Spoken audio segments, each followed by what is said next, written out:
isi ebe a niile obikonu bịa Chineke gozie unu bịanụ fili ebe a niile space dị.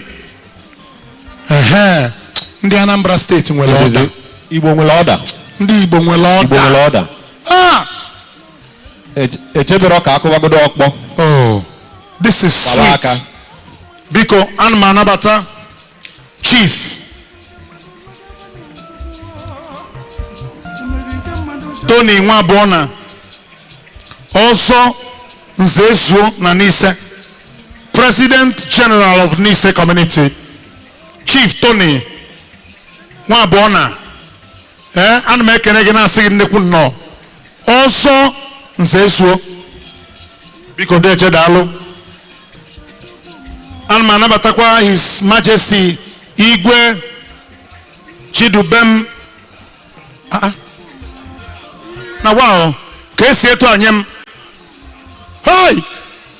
Ana m anabata His Majesty Igwe Chidubem Iweka, Ezi Iweka the third, Ezobosi Ogalagidi, the Chairman of the Anambra State Traditional Rulers Council. Ogalagidi, Ogalagidi, Ogalagidi. I make a recognize dalo. No, no. Ebunu mere go metopoli. No check ade aba wa. Oche do.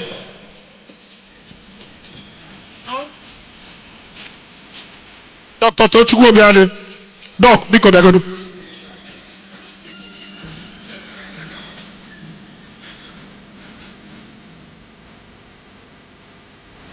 District General. District General.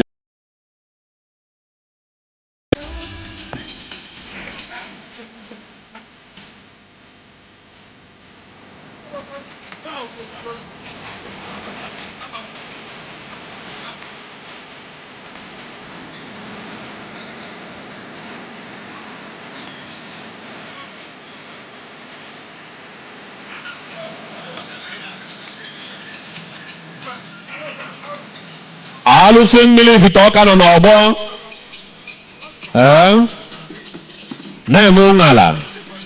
Oyo.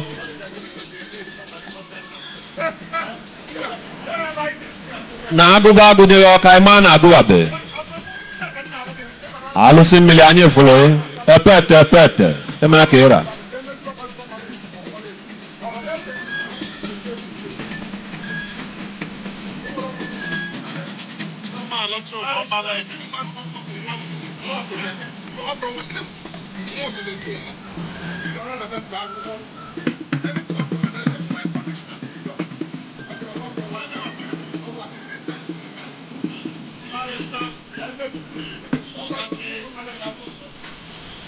I can bata barrister Emechulu Obalukwu Obalesuku. He has been a chieftain of Ohaneze Ndigbo since 1988 till date. You know 1988 we tata ka chief barrister Emechulu Obalukwu Obalesuku si we no live Ohaneze na-eme. Deje unani unu ga-afụ the pocket international wa clear news pocket clear no clear na Mr. Governor Abiabago.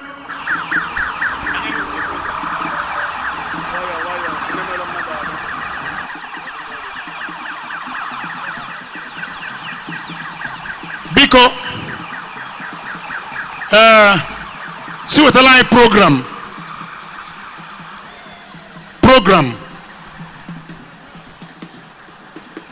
Ndị LOC biko no na anyị nso ka anyị local organizing committee biko bịanụ nso.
champion, the lion is here.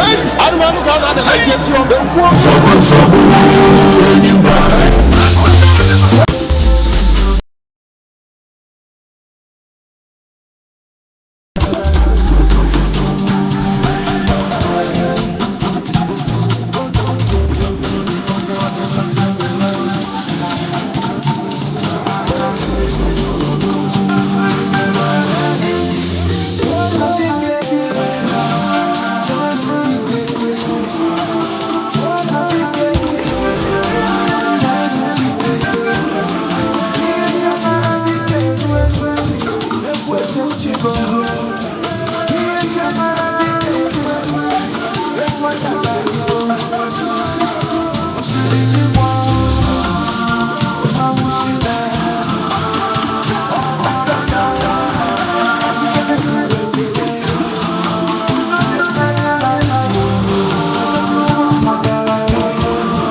Thank you. Ladies and gentlemen, let's rise to pledge our allegiance to the Federal Republic of Nigeria with the national anthem.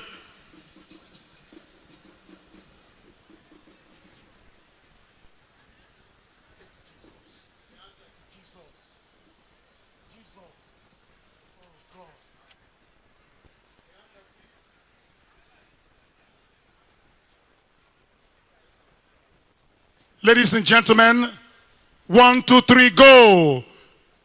Nigeria, we hail thee, our own dear native land.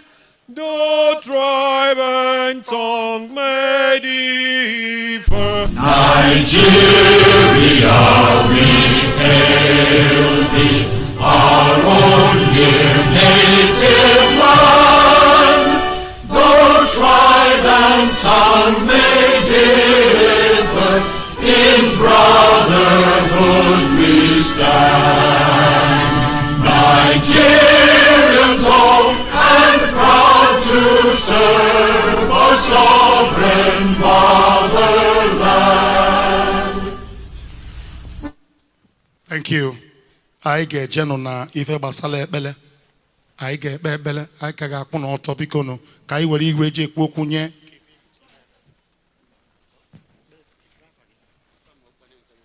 Ọkpanike nwa Junior ka o kpere anyị ekpere mbido.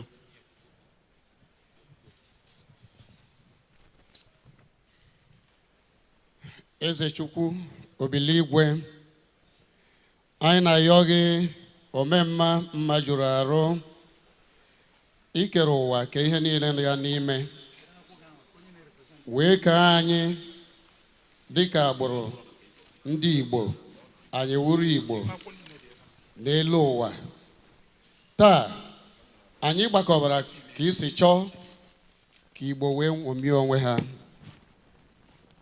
wee gọta n'ọgụ nwa kere mmadụ ka ihe niile dị n'ụwa wee si Igbo gaba n'iru. Taa anyị nwawo ụmụ Igbo ezuola n'ala Anambra. Anyị na-asị gị Eze Obiligwe, ihe anyị bịara taa awụghị ihe mgbagwoju anya dịrị ihe isi na ọ ya adị, ọ na-adịbu adị.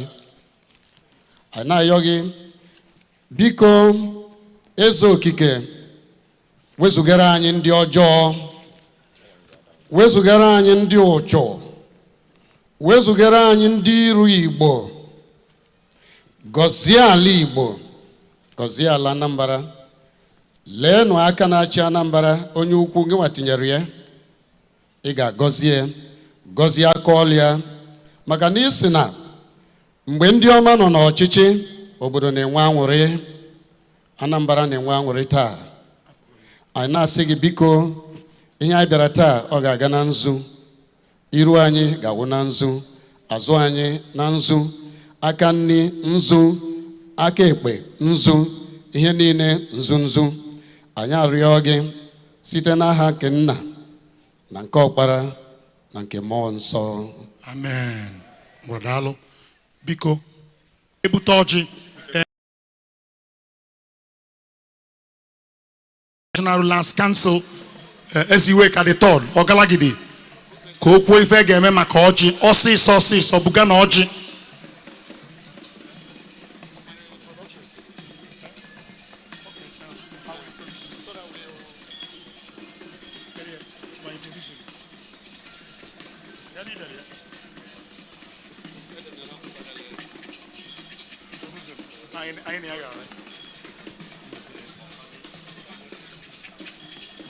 Biko ebugaga ọjị.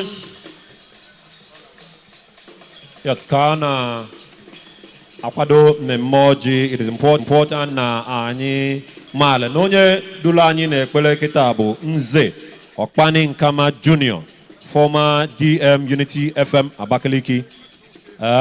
Anyị na-asị gị no, thank you very well for ekpere anwa ikpere na Adam Shaw na ozi izili elugochukwu ntị. Biko si mee ife ọjị ọsọ ebunye gị ọjị, ọ bụ na ọjị adịrị ya ka anyị gabanụ n'iru.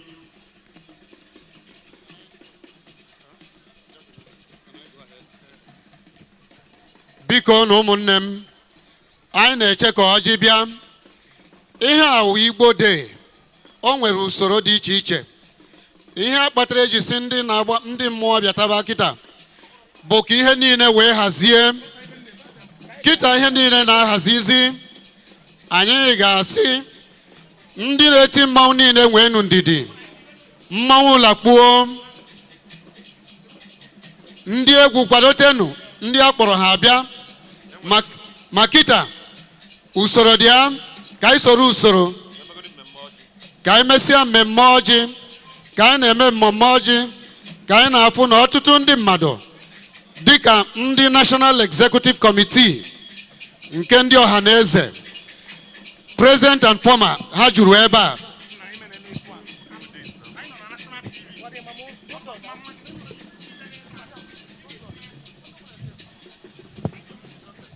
So ya eme anyị na-ayọ unu ndị MC n'ebe a, ndị nhazi okwu, anyị ga-asụtụ nwa obele, anyị na-asụ maka ndị anyị kpọrọ ndị guest anyị ka ha kwuo. Anyị ga-asụtụrụ ha nwa obele, asụkwa obele asụọ na bekee maka ụmụ edika nwe ka ihe si je. Ndewonu. Onye nọkwanụ m n'akụkụ ebe ahụ, the Assistant National Publicity Secretary Ohaneze Ndigbo, a member of the NEC. Anyị na-ajụ ka ebe ndị NEC na ụnụ bịanụ ka anyị fụkọ onwe anyị ọnụ. Bismarck Oji Mazi Ndewo Ndewo.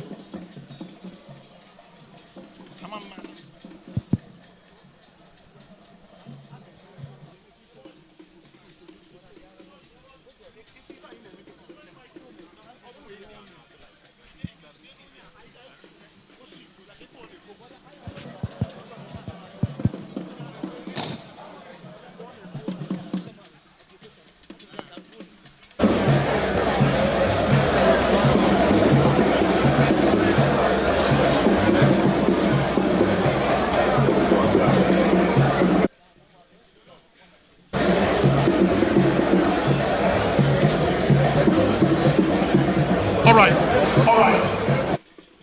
Ladies and gentlemen, I ga-agaba n'iru ebe ọchị akara lute. Ngwa biko ndị mmanwụ ka anyị chetụ n'ugwu obele o ndị egwu ndị mmanwụ unu gafelu ka emebe ife ndị ọzọ o oge mmanwụ ga-agba dị na program anyị. Daalụnụ, Chineke gọzie unu, daalụnụ. Ladies and gentlemen, ka anyị na-eche ka ebute ọchị. It will be my singular honor and privilege as nwa afọ Igbo ka m gwa unu na onye bụ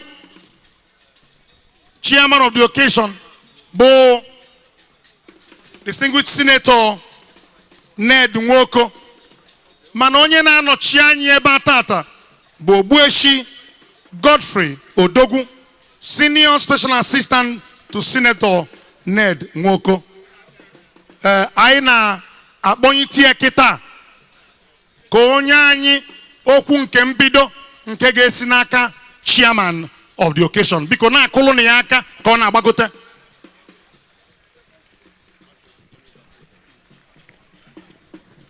Well, ladies and gentlemen, as a representative of the chairman,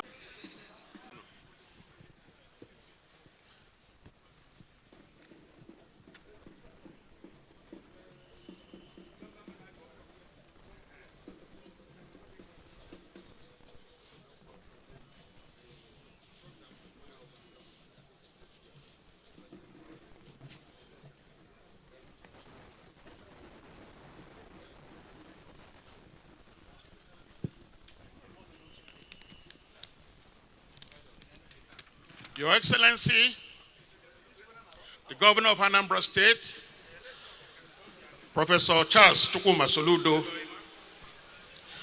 I greet Your Excellency, I greet the Deputy Governor of Anambra State, I greet the Secretary to State Government, I greet all the traditional rulers here present. I extend warm greetings also to the members of the State Executive Council, to the President of Ohaneze Ndigbo, Senator Awka John Mbata, and so passionate, symbolized by Ohaneze worldwide, would have loved to be here personally today, but for his compelling engagement with other national duties in Abuja, scheduled for today as well. He has therefore asked me to convey his deepest apology for his inability to be here personally, to be here with you today on this colorful event of World Igbo Day. The distinguished senator earnestly extends his best wishes for a most successful deliberation and memorable celebration. I shall now proceed to deliver to you his own brief remarks and goodwill message.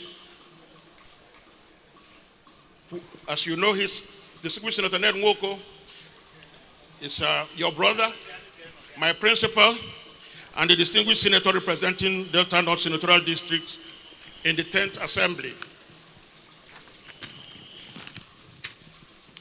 So I read. My gratitude to the President of Ohaneze Ndigbo, Senator John Azuta Mbata, and all members of Ohaneze Ndigbo, as the apex socio-cultural organization of Igbo people worldwide, I happily welcome you all gathered here today, not only from various parts of Nigeria, but from various destinations of the world. I also thank my very good friend and amiable governor of Anambra State, His Excellency Professor Charles Chukwumasoludo, for hosting us here today in this beautiful square named in memory of an illustrious son of Igbo land and an iconic statesman, Dr. Alex Ekweme,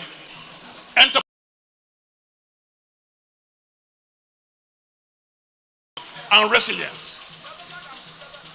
We have gathered to celebrate the indomitable spirit of Ndigbo under the Nigerian human experience.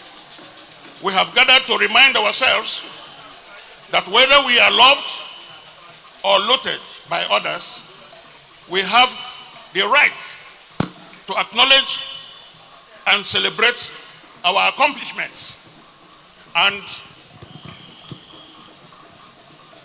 our contributions over the decades towards the socio-economic and political development of Nigeria. Accomplishments, I believe we have not even scratched accomplishments. I believe we have not even scratched the surface of the possibilities of what we can achieve.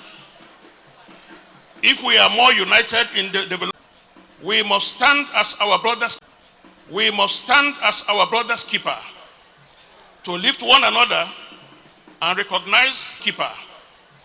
To lift one another and recognize Enugu, Abakaleke, Umuahia, Owerri, or Abuja, or whether we even find ourselves in London, Paris, New York, China, or Shanghai, let us remain Igbo. Igbo bu Igbo. We are one all over the world. Let no Igbo man or woman, boy or girl, be left behind in our. We are dream makers and great achievers. We have the responsibility and even a sacred duty to promote law and order towards the manifestation of our desires and continued greatness of the Igbo world. Ohaneze Ndigbo, as our foremost and respected socio-cultural body, must lead in this crusade for peaceful coexistence of Ndigbo worldwide and in Nigeria today. Our wise elders must lead by example, demonstrating excellent moral values predominant in Igbo society from ages. Our youths, who are virile and vibrant, must ensure unifying conduct and promote calm and tranquility among all Igbos in various parts of Igbo land and indeed every part of the world. We all have a part to play in forging bonds of peace, unity, and progress for our common good. Let us march on in the spirit of Onye Aghana Nwanne Bikonu. Now I speak to you on an issue that is very close to my heart, and one of the reasons I ran to represent my people as Senator of Delta North. And I'm going to speak to you briefly about the creation of Anioma State. As you all know, I represent the good and peace-loving people of Delta North Senatorial District, popularly called Anioma. The 9 local government areas of Delta North Senatorial District in Delta State are inhabited by Anioma Igbo. We are your brothers and sisters whom you left behind in the western region, to be carved out of the old Benin and Warri provinces. He did this when he submitted the request at the colonial office in London in 1954. In the last 70 years since then, Senator in 2023. Senator in 2023. After wide consultations with our Anioma people, including our traditional and revered traditional representation of India Anioma at the center, and also accelerate the speed of socio-economic and infrastructural development of Anioma.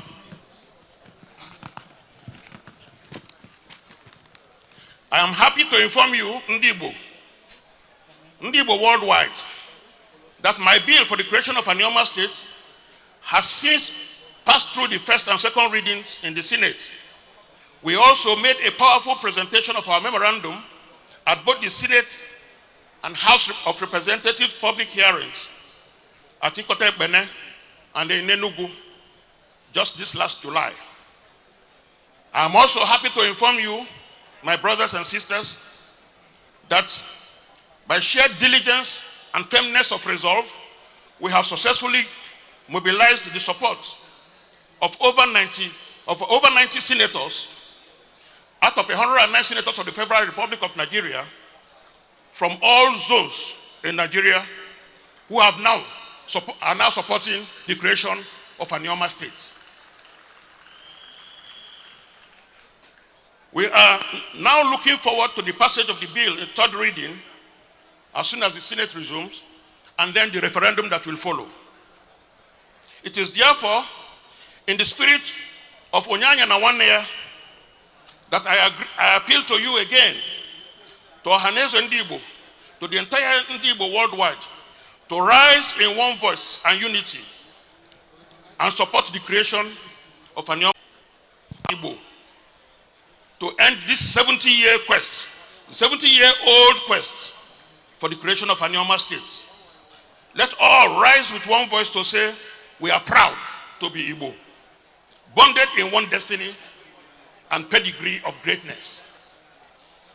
Dalono, may Chukwu Okike continue to bless Igbo land and bless Ndigbo worldwide. Happy Igbo Day celebration. Long live Igbo land, long live Anioma land, long live the Federal Republic of Nigeria. Ndigbo kwenu, Ndigbo kwenu, Igbo kwezo no. Dalon. Biko kwalụ ni aka o.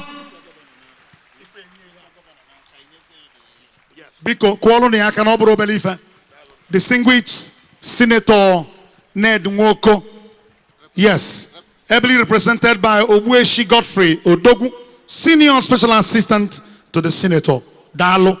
The man is looking white from what you're seeing. Yes. Now he is moving forward to present that paper to the Executive Governor. Kai gano n'ọjị. Anyị ga-aga n'ọjị emesie ife ọjị anyị wee bazia n'ife ndị ọzọ. Biko ọjị, ọ bụ na ọjị elugo ọ galagidi aka emewe ife dị n'ọjị.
Site n'usoro anyị bụ ndị igwesi eme ya ibulu ọjị a jee bunye ogene akpụnọ ka ọ wazi ya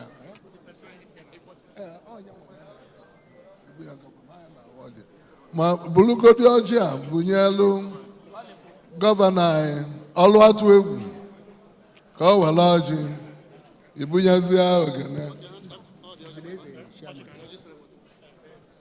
bunyekwa chairman Ohaneze.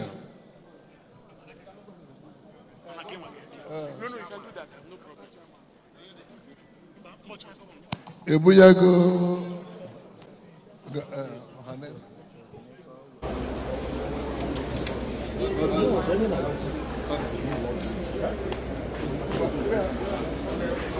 Sorry. Governor, why in a chair?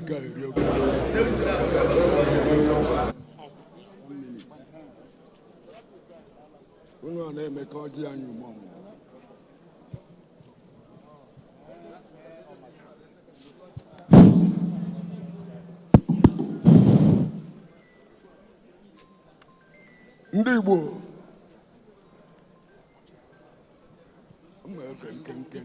No,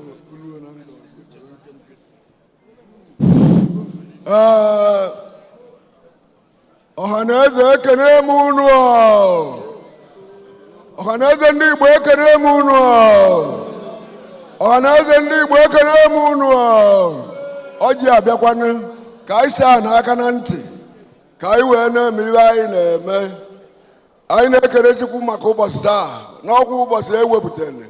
Anyị niile wee gbakọọ ka anyị cheta ụbọchị ndụ Igbo. Ọ na-adụ mma n'ọbụ. Anyị wee na-ekele Chukwu na nnene ndụ o nyere anyị. Anyị na-ekene ihe si na ihe ọ na-emere anyị amaka. Anyị na-ayọkwa ya nyenyekwa anyị nnene ndụ, nye anyị nnene ego, nye anyị nnene nwa. Ka anyị wee dụ ezigbo ndụ. Onye zuru anyị iwe na-atọ maka na mkpa anyị erike. Anyị were ego nyere anyị jee mebe ndụ ọzọ. Anyị sị na anyị ga-adụ ka o doro, dụ ka ọ ghara. Ọ gaba anyị onye agha bụ n'anyị, o dowe edonye edogbu n'anyị. Anyị na ndụ gbawa mgba ụkọ. Anyị agara enwude ndụ, ma ndụ enwude n'anyị. Anyị na-ayọ Chukwu ya biko. Anyị agakwa anwụ na anwụ baba. Anyị agara ebu na obu ebe. Onye sị na anyị nọchi anya na be mmadụ, ya jee nọchi anya anyị be mmụọ. Anyị gada ọsọsị anyị na ebe adọzi. Anyị ṅatara bịa kpoliwe ndụ. Ka anyị duchaa no. Ya nwụrụ ma ahụ ewu. Yes, so biko tuo nie oge n'ọkpụ nọ. Tupu anyị gaba n'iru, ọ ga-adị mkpa na anyị mee ka ọhaneze gbakọrọ ebe a tata malụ maka nwoke batalụ n'obodo a mgbe obodo a na-agbaghalaghala. Yes, a na-ekwu maka aka na-achị Anambra steeti, ọlụ atụ egwu Odenigbo, Prọfesọ Chukwuma Charles Soludo CFR, Mr. Solution. Biko tuo ni ọlụ atụ egwu.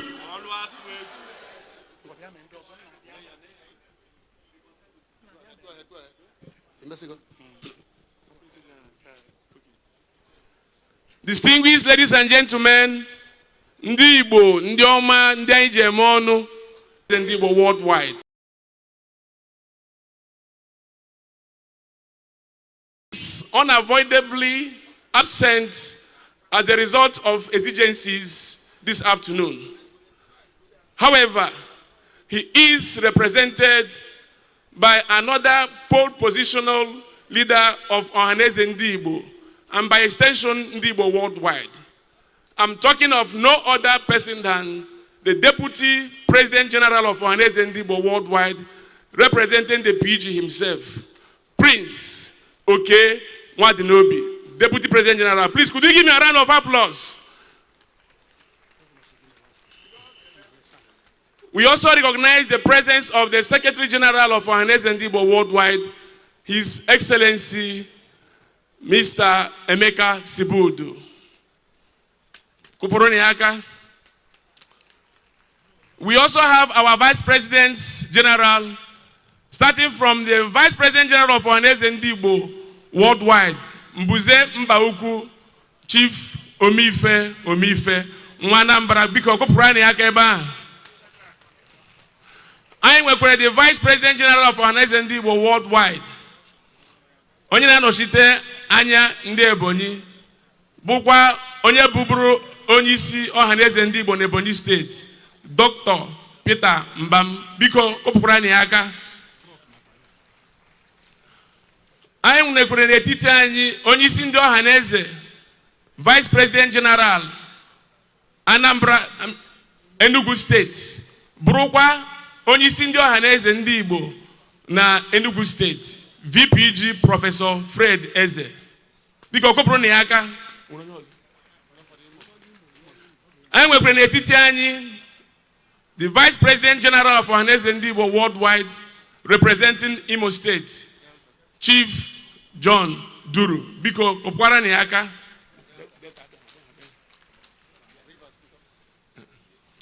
anyị nwekwara onye na-ejitere Ohaneze Ndigbo ego bụ the National Treasurer of Ohaneze Ndigbo worldwide Dr. Peter Aneke ọnọkwa ebe a biko okpụkwara na ya aka our National Financial Secretary nọkwa ebe a nwe onye ọzọ bụ na ha Chief Barrister Charles Nkata biko okpụkwara na ya aka anyị na-ekelekwe our National Legal Advisor all the way from Abakaliki, Ebonyi State Chief Okagu Ogada ọnọkwa ebe a biko okpụkwara na ya aka anyị na-ekelekwe our Assistant National Financial Secretary Lady Nene Jane Nwangele ọnọkwa ebe a our Assistant National Publicity Secretary Mazi Bismarck Oji ọnọkwa ebe a our Assistant National Legal Advisor Barrister Chizoba Iheka ọnọkwa ebe a ndị State President anyị Comrade Livingstone Weche from Rivers State nọkwa ebe a our State President from Abia State Dr. Okwonu nọkwa ebe a our State President from Ebonyi Barrister Ikohan nọkwa ebe a our State President from Imo State Barrister Chris Obialo nọkwa ebe a and the last but not the least is our capacity youthful president of Anambra State, a young man whose aura of leadership at such a tender age has transcended the nook and cranny of Ohaneze Ndigbo, as epitomized in the huge success associated with this event. Distinguished ladies and gentlemen, I would like you to give him a very robust round of applause. Our capacity president in Anambra, Mazi Chukuma Okpalezuku. Please, a round of applause for him. The last but not the least is our former Vice President General of Ohaneze Ndigbo worldwide and former President of Ohaneze Ndigbo Anambra State, Mbuze Nananka Ichie Okeke Demian Ogene. Biko okupura ni aka. Our chairman of the event yesterday, Ochendo, Chief SN Okeke, biko okupura ni aka onokwa ebe ata. Ahu gokwam Iyom Josephine Aneni, ufunwanyi ndị Igbo ji eme ọnụ ihe ndị Igbo na-anọ onokwa ebe ata. Iyom, you're welcome. Chief Ejiofonya, the chairman of the electoral committee that ushered in this present executive, is also here in our midst.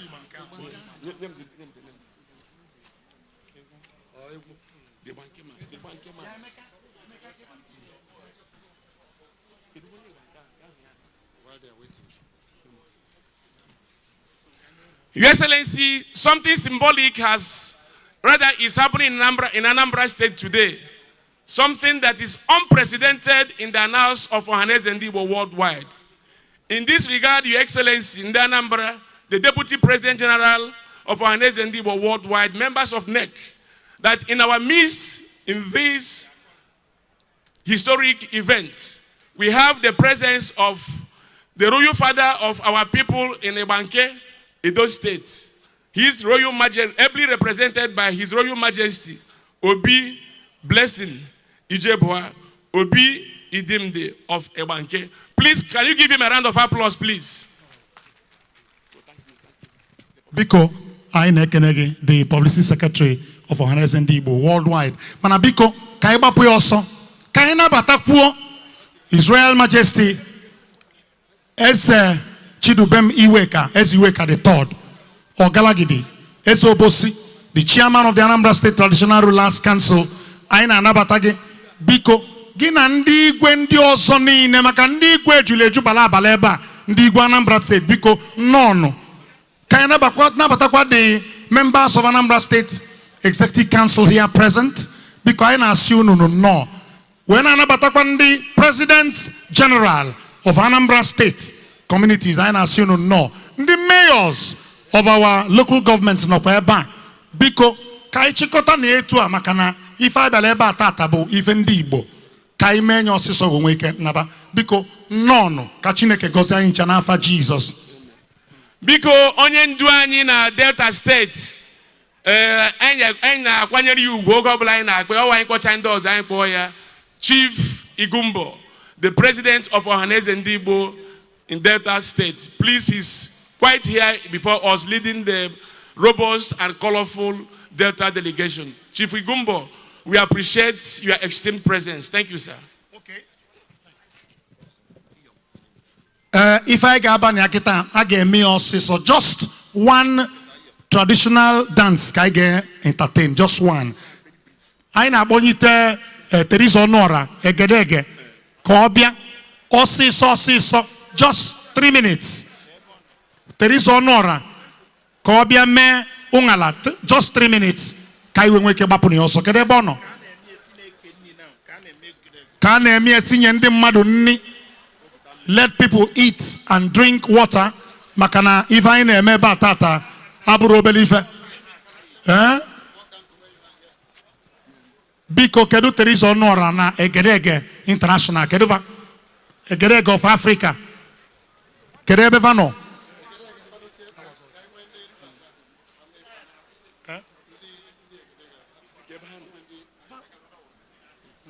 Biko ndi Egedege unu gemenyo osiso makana His Excellency hasn't the luxury of time to stay with us for the whole day. Anyị nchama here, Mr. Governor nọ n'ime this time. Ọwọ dị mma nwere na ndị Igbo mere o ji nọrọ ebe a taa. Our Rivers State President, Comrade Livingstone Weche, I wish you could come up with the Rivers State troop. Ọ ga-adị mkpa na His Excellency hụrụ ka ụmụnne anyị ndị kwere shikwe na-agba cultural dance. Eche m n'otela aka ọhụrụ ọ dị ha. So Livingstone Weche, please. Kindly make your troop available. Thank you so much. And the troop, this troop is Owembe Cultural Dance from River State. Owembe Cultural Dance from River State.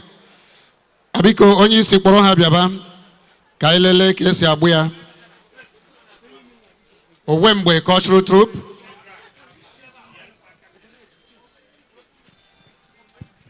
Biko obuna ndi egwu adịrọ ready anyị ga-agaba n'iru mana biko ka nkrevo the indulgence of Mr. Governor ka nnabata ndị past President General ndị a pass biko nọọnụ anyị na-asị unu daalụ biko ọbụna ndị egwu anọrọ ya anyị ga-agaba n'iru.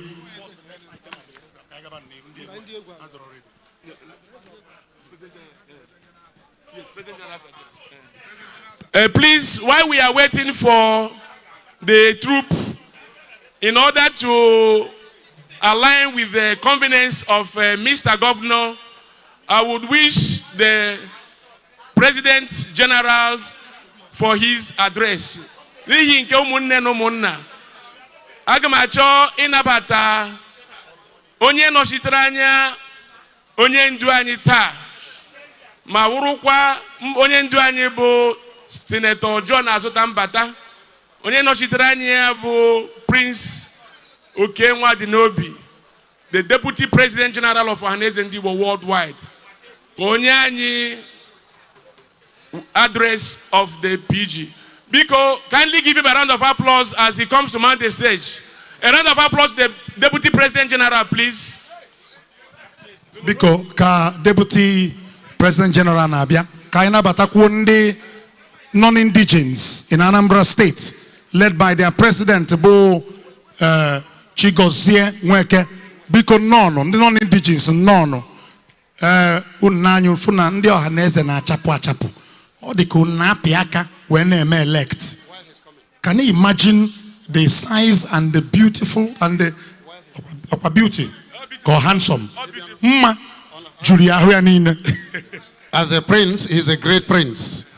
You're welcome, the prince. Because Ebia, former member, Code of Conduct Bureau. Prince Okenwa Dinobi. The Asaba of Asaba is also well represented here from the message I'm getting by Chief Patrick Ejiofo Onya Asaba Ndewo, the prince.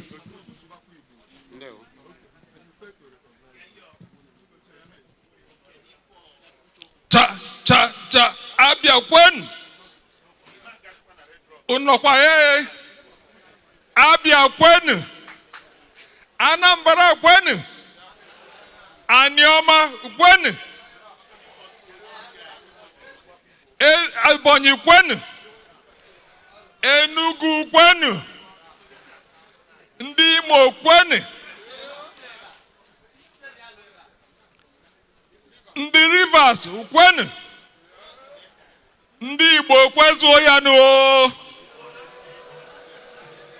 Igba nke kwen biko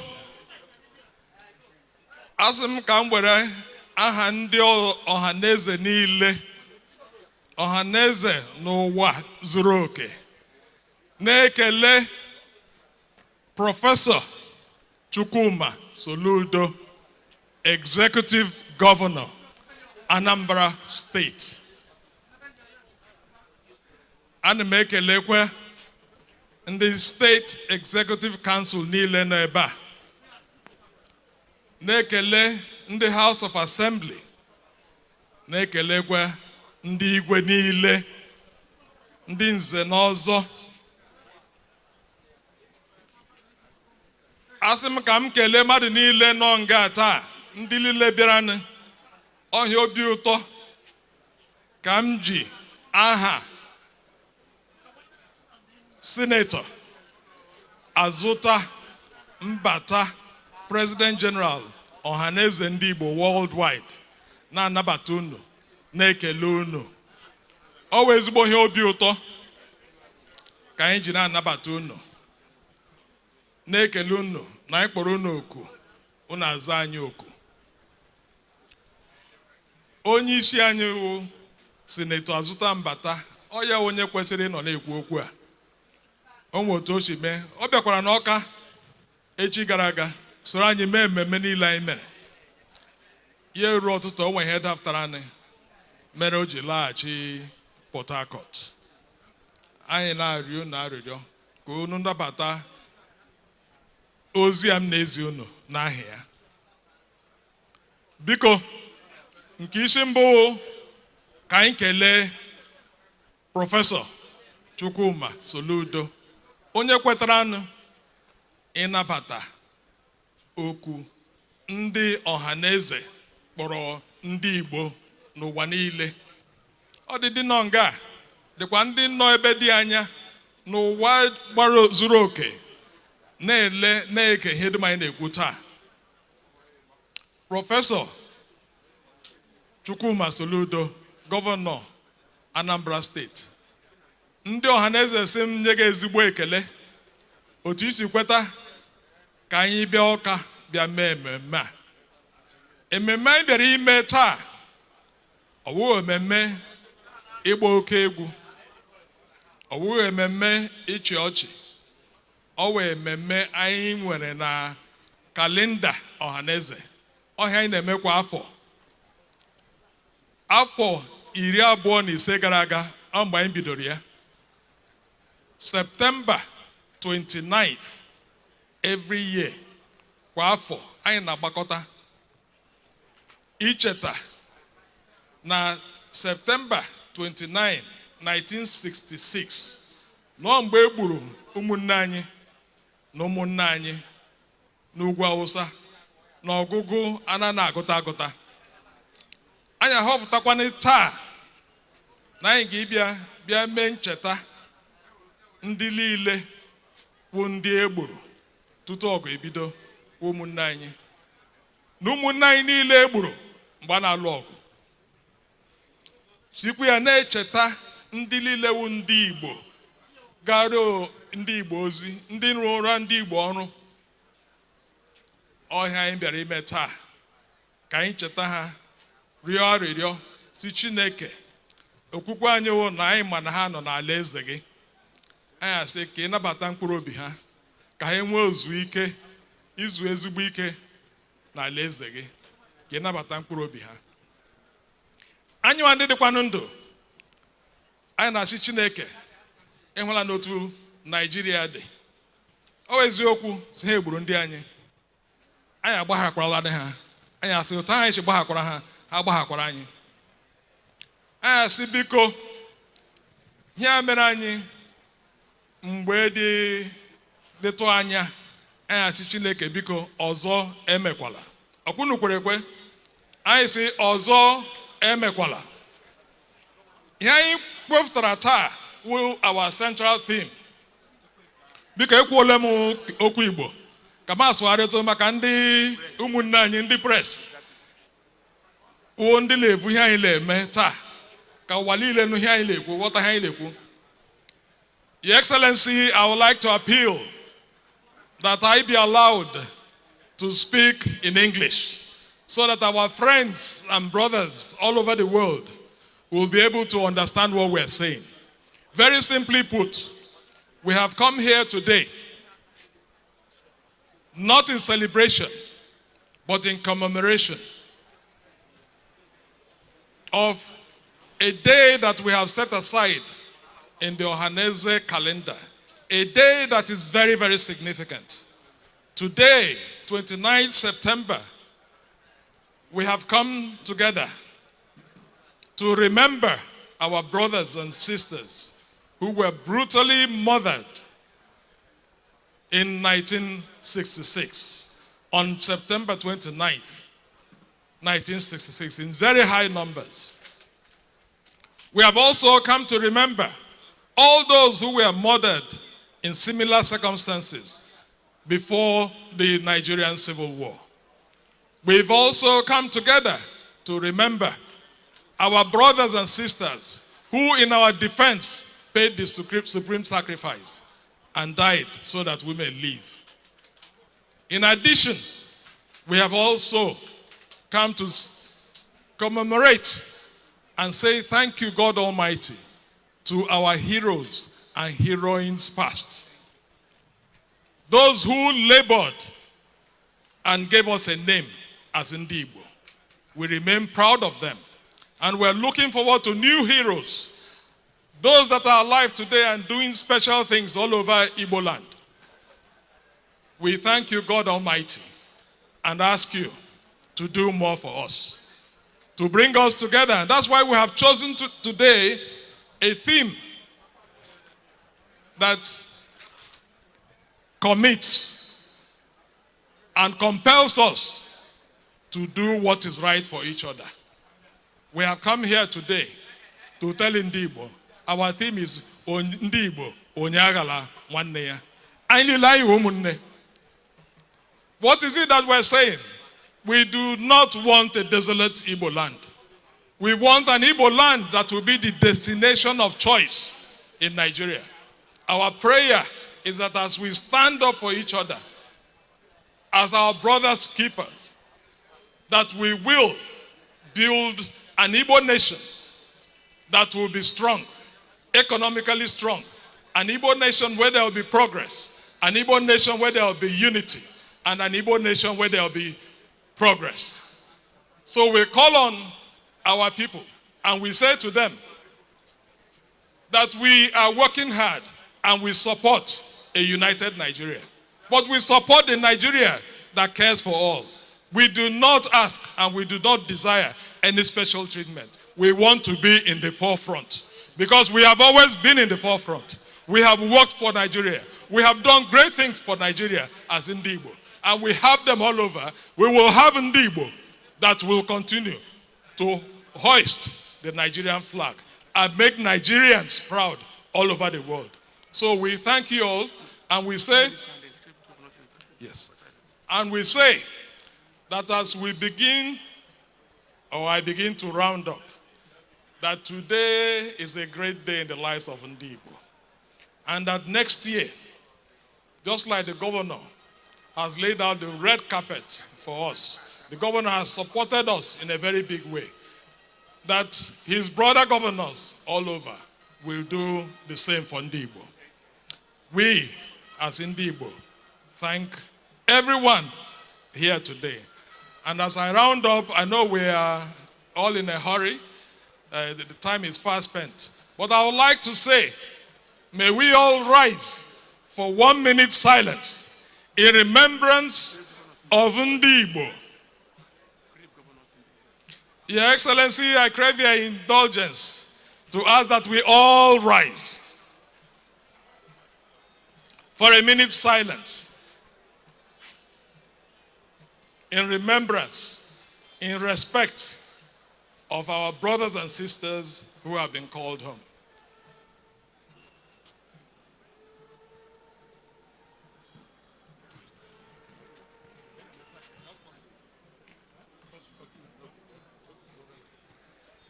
May the souls of our brothers and sisters departed and all the faithful, through the mercy of God Almighty, rest in perfect peace.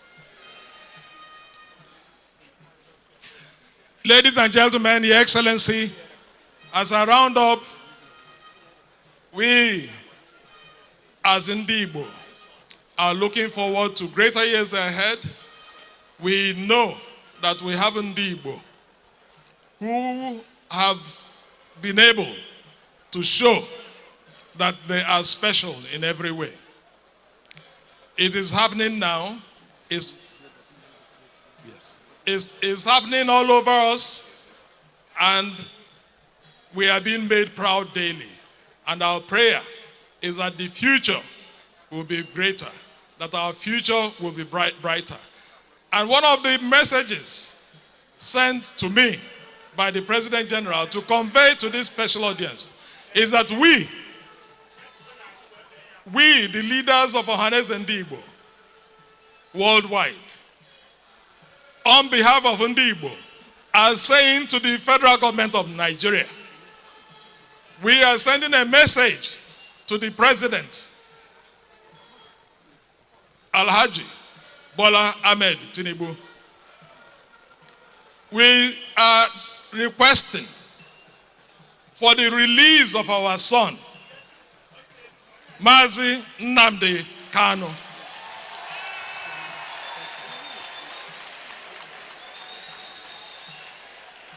And we are saying that for as long as Nnamdi Kanu remains behind bars, Ndigbo are being kept behind bars. We are asking, and we Ndigbo will not be asking for too much.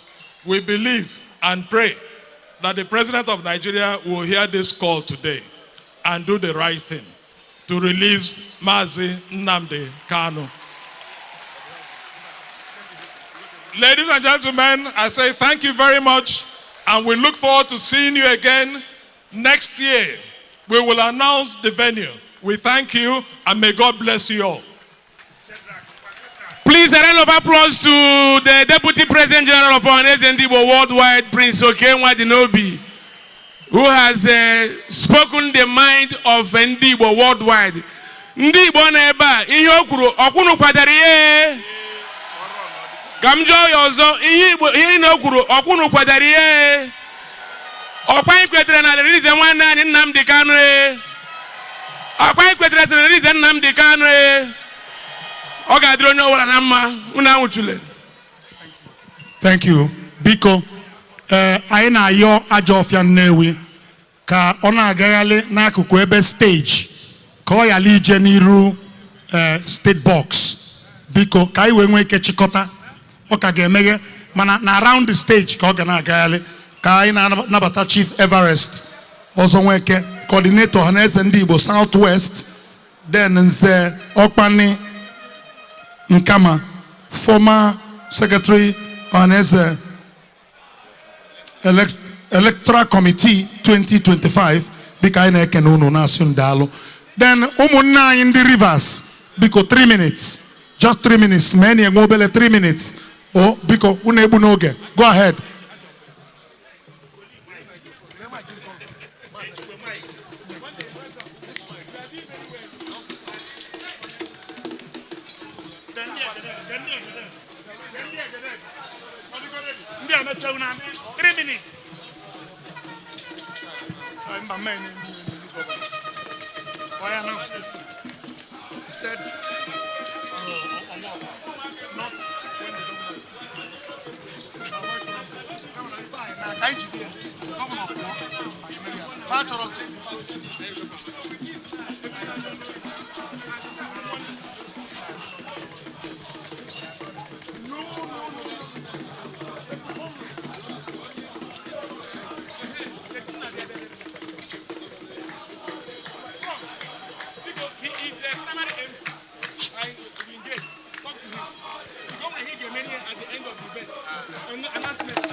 Yes. Ndị nọ n'ọgbọ bụ Owemgbe cultural troupe si Rivers wee bịa. Unu n'anya unu afụ na pachapụla achapụ. Ndị Igbo nwere culture. Yes. Biko ndị egedege unu adịkwa nkwadobe. Na-akwado. Nwanne m nwoke ile anya na-azọ gị anụgo isi ya oke ọfịa na-abata ajọ ọfịa egede si pụọ ajọ ọfịa gafelu ị mara na ya ezube atile ogu ọkwa ha dị nso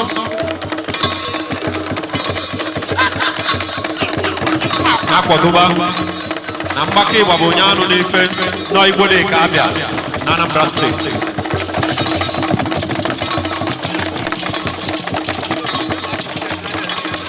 Biko ndị egedege kwadobenu ka unu kwupuo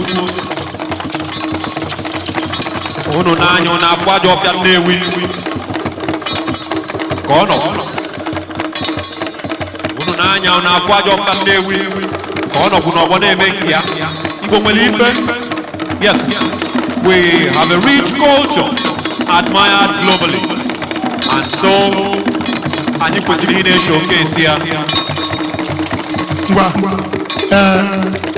ụmụnne anyị ndị Rivers, ngwa chịkọta na ya biko o ka ajọ ọfịa mee nke gafelu.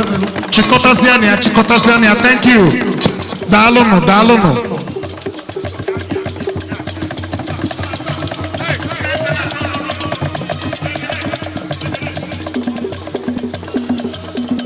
Ndị Owemgbe. Thank you. Ndị Owemgbe, thank you. Now, ọ bụrụ na aga n'ụlọ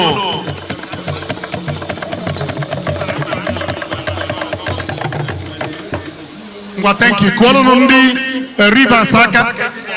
Owemgbe cultural dance. Thank you. Ajọ ọfịa abata ọgbọ. Biko welenu 2 minutes. Ajọ ọfịa Nnewi. Just 2 minutes. Biko no. 2 minutes.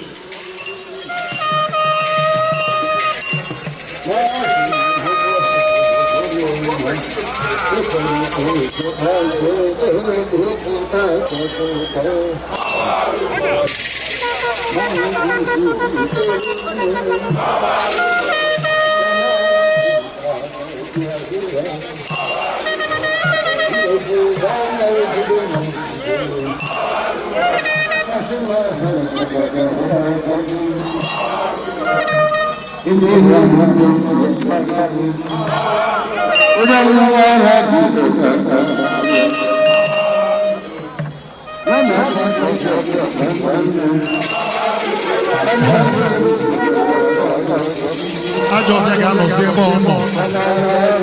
Nnukwu mmanwụ Igbo ya nọzi ala ebe a wee nọ.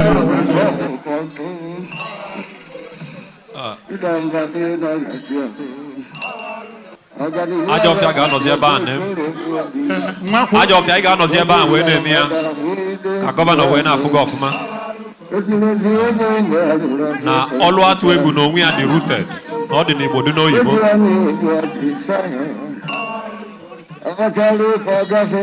Ajọ ọfịa ị ga-anọzi ebe anwa wee na-eme ya ị ga-anọzi ebe anwa kwụziala ebe anwa biko nye agazi na biko oji yọọ na ya nye agazi na anya nọziala ebe anwa.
Ajọ ọbịa daalụ ịka ga-abịa ọzọ ọ ka ga-ayanata ọzọ ngwa daalụsị o daalụ bikonu daalụ ajọ ọbịa daalụsị ndị egedege o doo m anya na unu dị nkwadobe.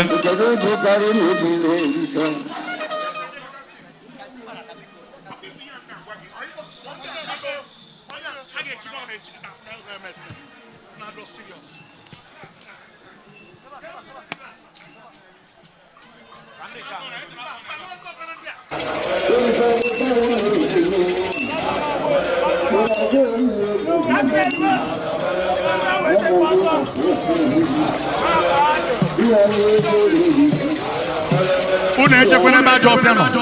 Unu echekwana saịdị ahụ biko.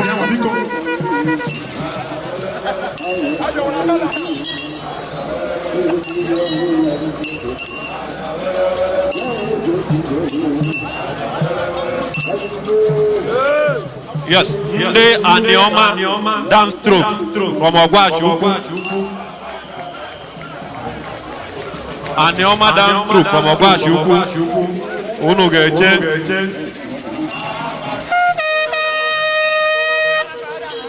Ngwa biko ka ndị a na-akavana ama ọnọdụ ka ndị ga-akwado maka ichi Mr. Governor echichi. Anyị na-akpọlite the state president of Ohaneze Ndigbo worldwide bụ Maazị Chukwuma Ohaneze Ukwu ka unu kwadobe maka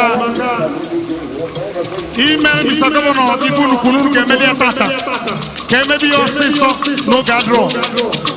Ụmụ nwaanyị chekwanụnụ ka ajọ ọbịa gafele chekwanụnụ.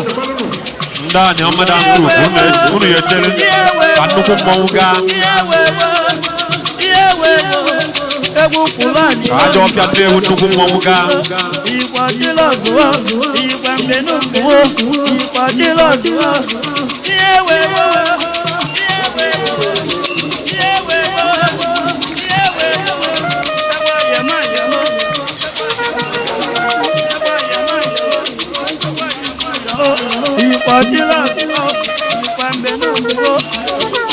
Because you don't better mawa now.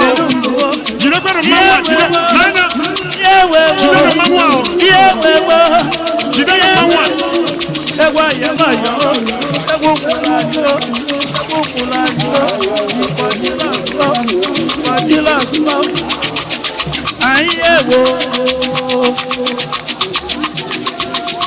Over 2 minutes, just 2 minutes. Can spend it, can you spend it? 2 minutes because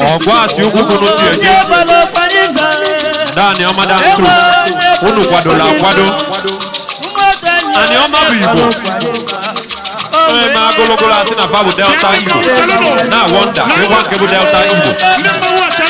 Igbo bi Igbo. Don't worry Igbo kibia. Yes.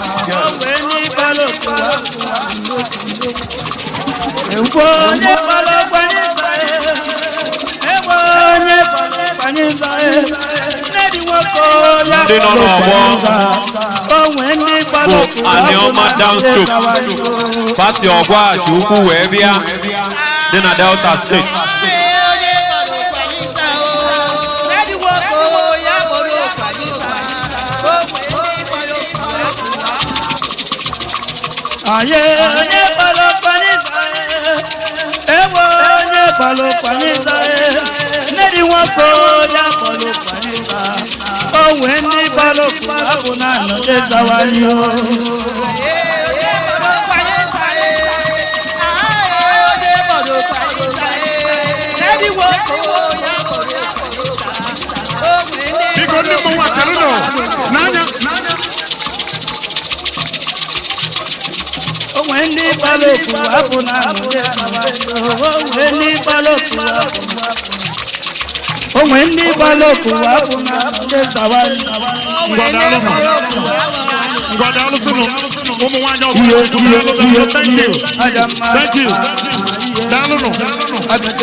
Thank you.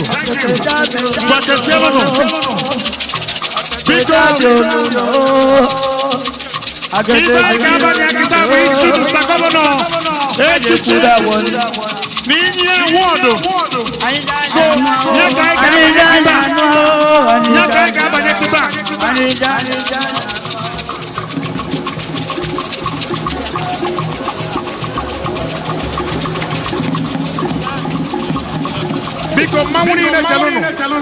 Eguni ne beluno. Chesiano no chaluno.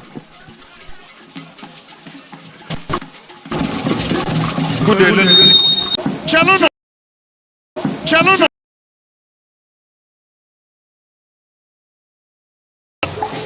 Biko aina bayasi the president Ohaneze Ndigbo Anambra State. Bo mas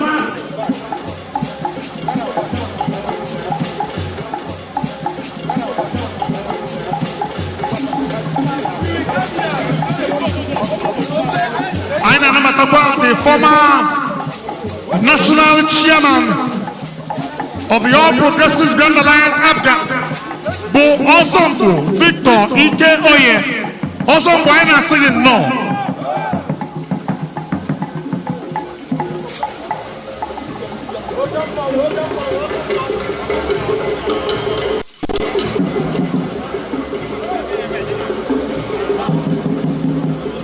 Okay. If I can make it up, I got the National Secretary General of Ohaneze Ndigbo worldwide, Emeka Sibudu, His Excellency, Kogwani Wankenko, Tupaya Banechichi, Nesa.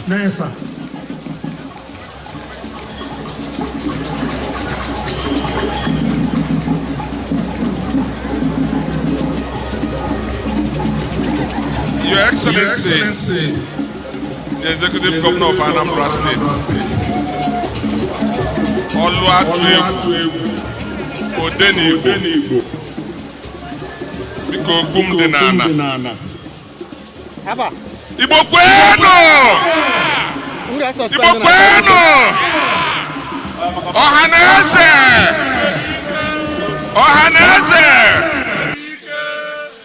Biko nke onye chiri ya zero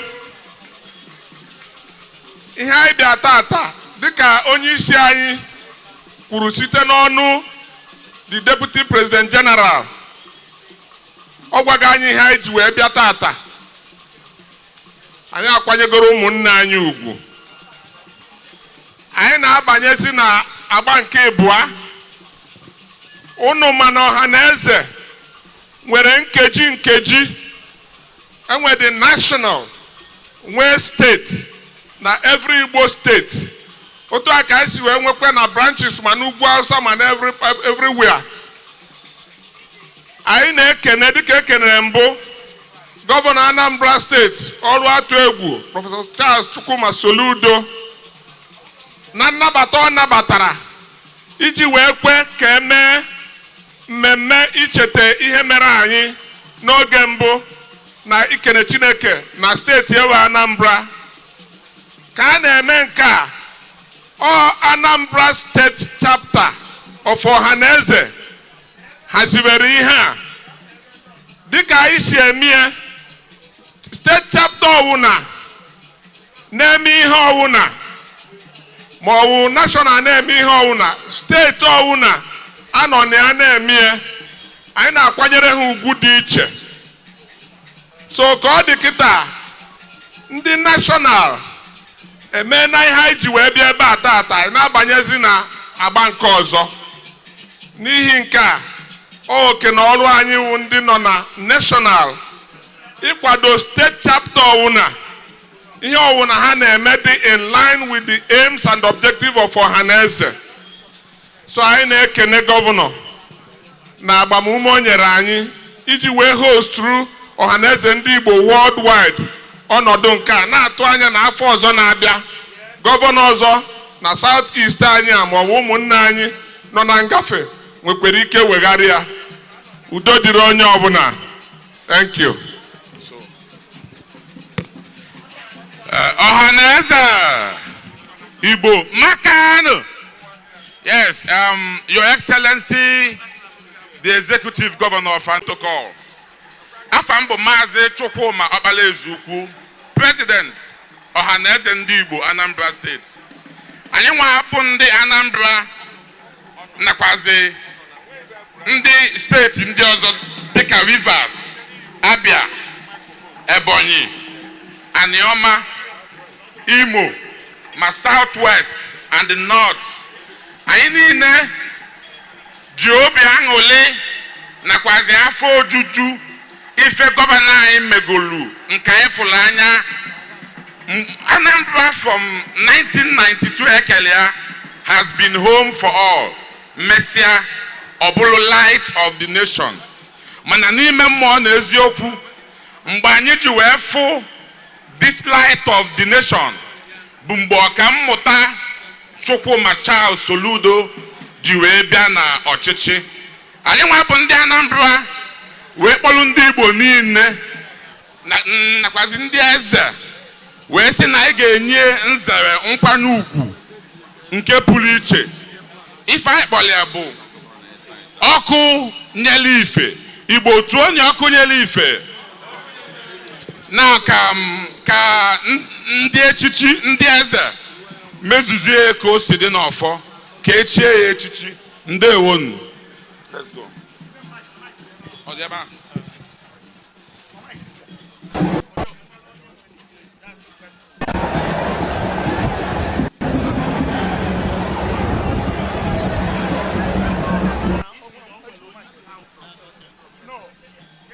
ladies and gentlemen, we've heard it. This for Ndi Igbo na-asị na ọ na-awa chọba mmụọ chiri eze abalị je jụọ ikpe. I think this is about an innovation different. The governor, host governor, is getting a title from Ohaneze. Please, historians, note it. That's a good one. That's what we have heard.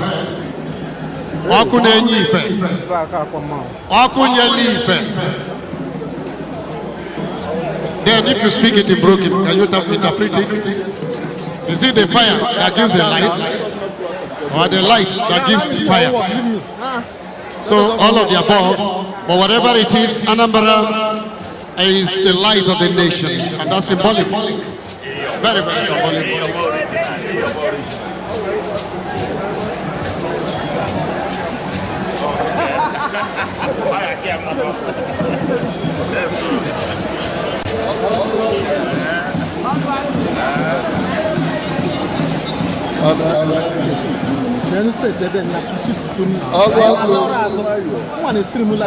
Today is a very symbolic word.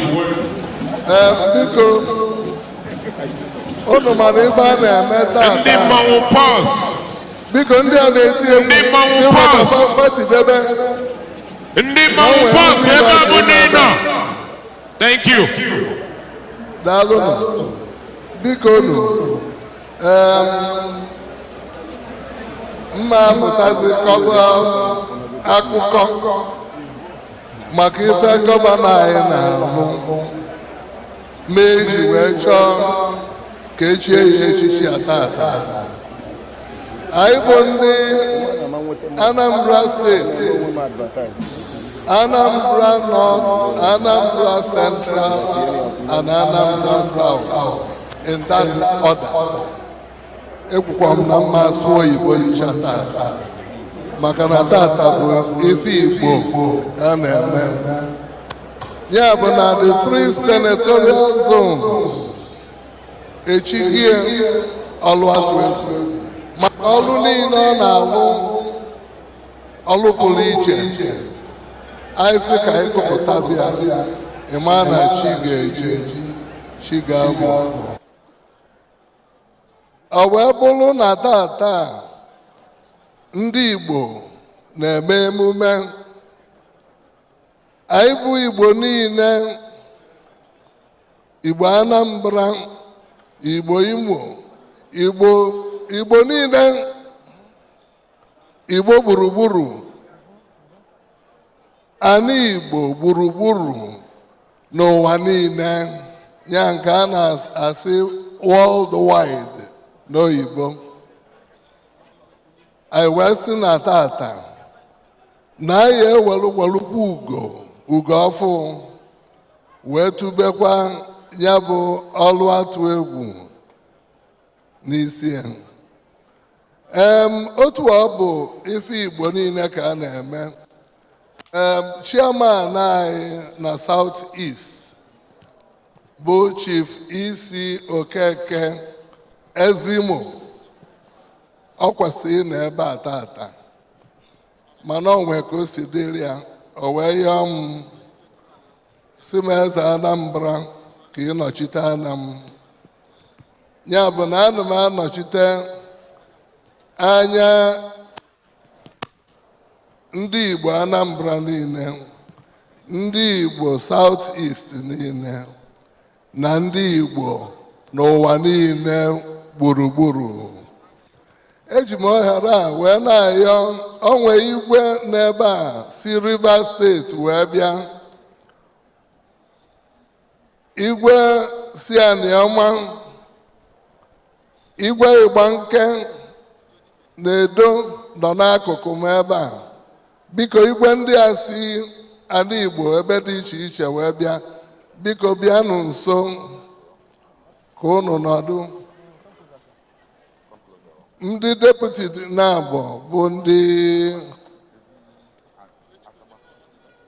deputies nke ndị Anambra, ọ na mmadụ rinne ebe a bụkwa na ọ ga-aba. mana anyị ga na-aga n'iru ka unu wee na-abịazi ka anyị ghara igbube oge rinne.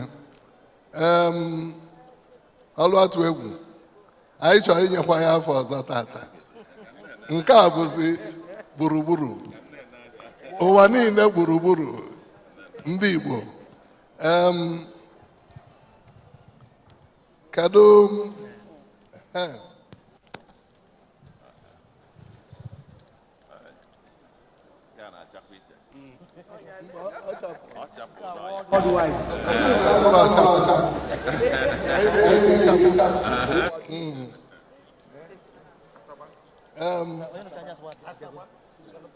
onye nọchi anya Asaba, biko bịa nso.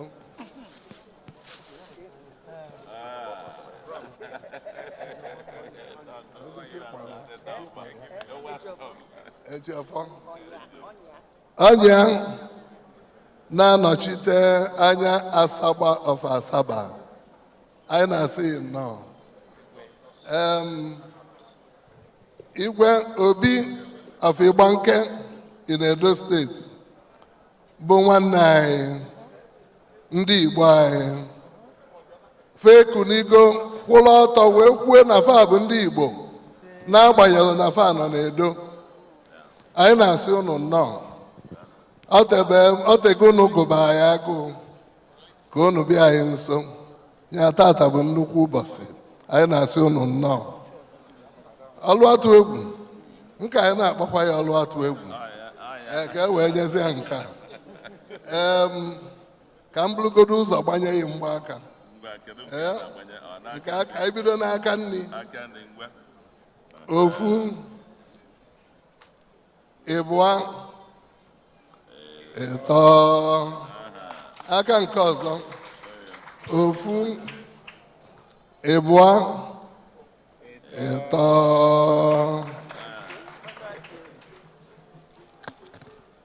Ọlụ atụ egwu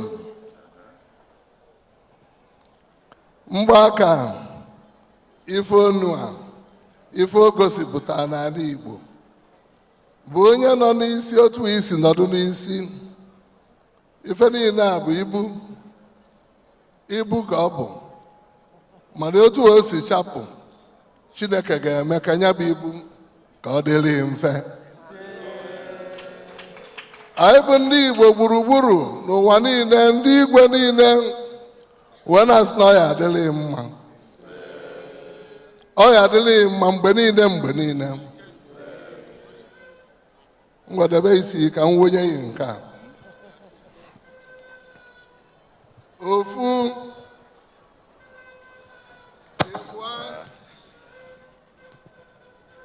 ịtọ.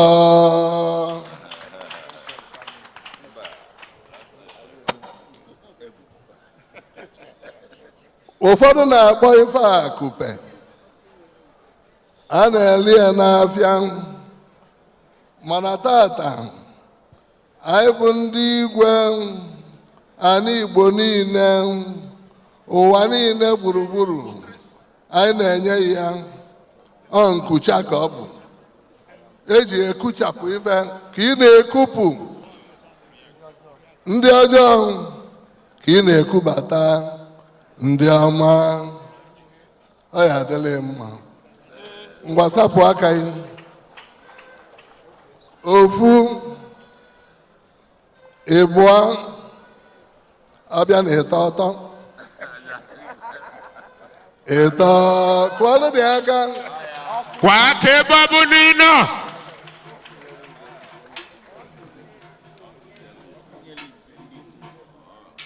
Ọlụ atụ egwu afọ ọzọ na-abịa tata. Igbo niile anyị enesighị anya. Ọhaneze ndị Igbo, ụwa niile gburugburu nke a na-akpọsị worldwide, enesighị anya wee fụ ọlụ ọma ị na-alụ. Eji wee mee African Governor of the Year. Ọ dị n'ofele? Ọ dị ofele? Ọlụ atụ egwu olukwa na ọmụme, olukwa na ọmụme, ọlụ atụ egwu olukwa na ọmụme. Nke a bụzi kedu afọ anyị si na anyị enye ya tata unu si na gịnị ọkụ nyere ife ndị Igbo ngwọtụ ọ dị ọkụ nyere ife mba oke lụrụ chelụ aka ekpubero mgbe ekpubesi anyị wee tube mgbe anyị agụ na ịsa onye ọbụla nọ na field anyị eso wee gụ ya mgba ofu ebua ịtọ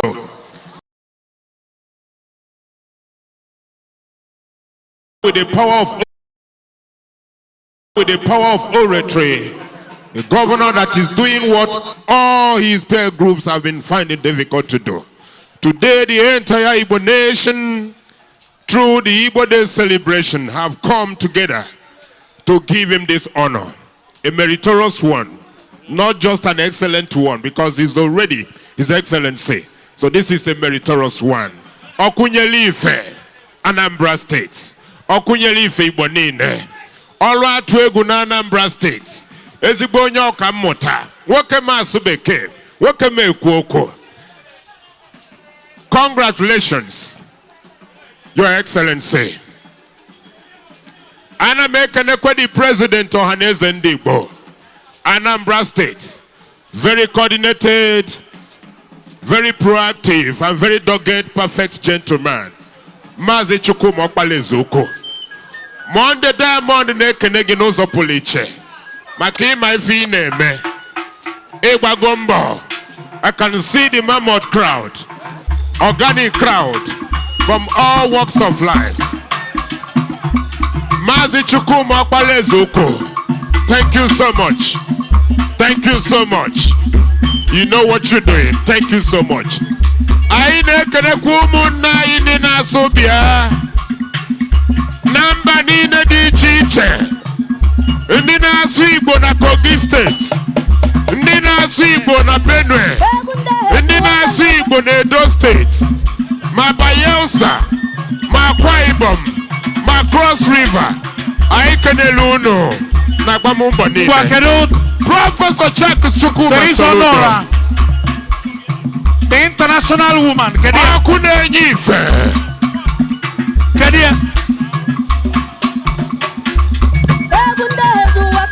Mazi Okpalezuko.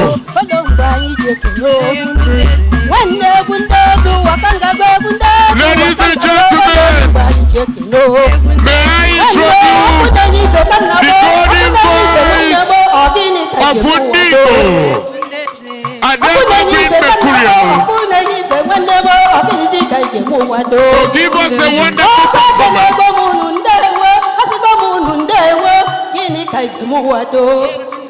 There is honorance in the building. There is honorance in the arena. There is honorance in the electrifiers. Get ready, ladies and gentlemen, as I make welcome no other person but Lady Teresa Honora.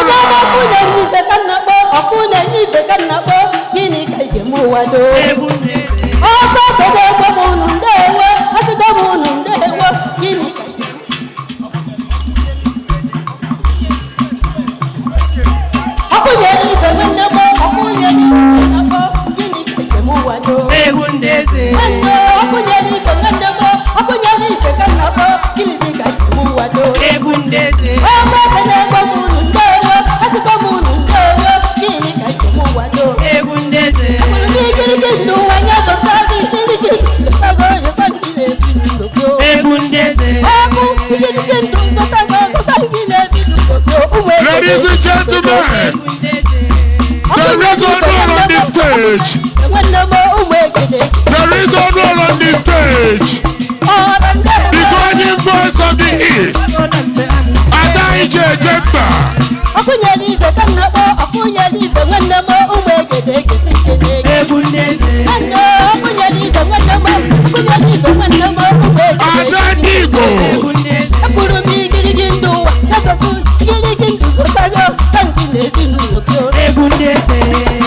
NjenjeMedia.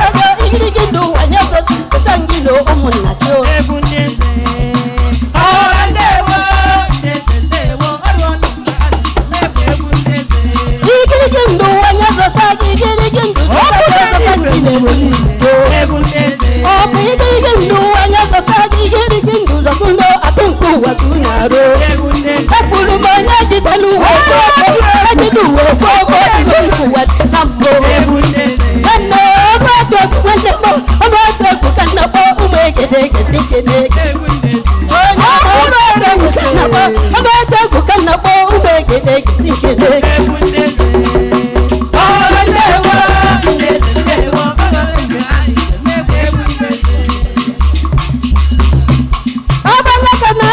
Onye dija konye na nyoduwe nuno mumeku. Abala kanata ni okeji konye na nyoduwe nuno mumeku. Okunye dize katele kunakiye kurabana. Abada mekinedo. Ohaneze Ndigbo. Irunu onye kanabode. Onye hekuwode. Onye hekuwode beme.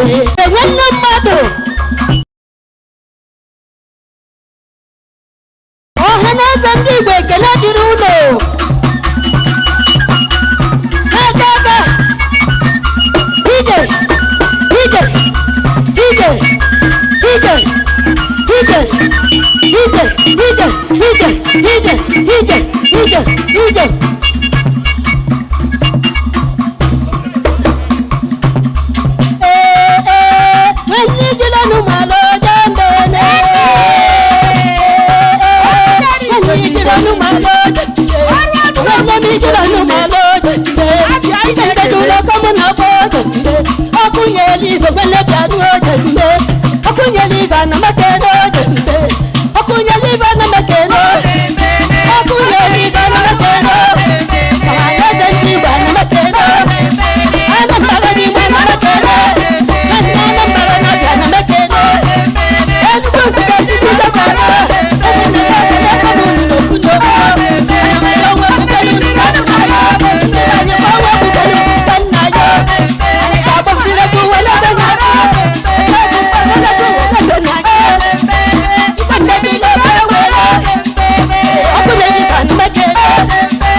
ọkụ nyere ife nwanne mmadụ ọkụ nyere ife onye ọma njeje mba ọkụ nyere ife onye ọma iji agara ọkụ ọ dị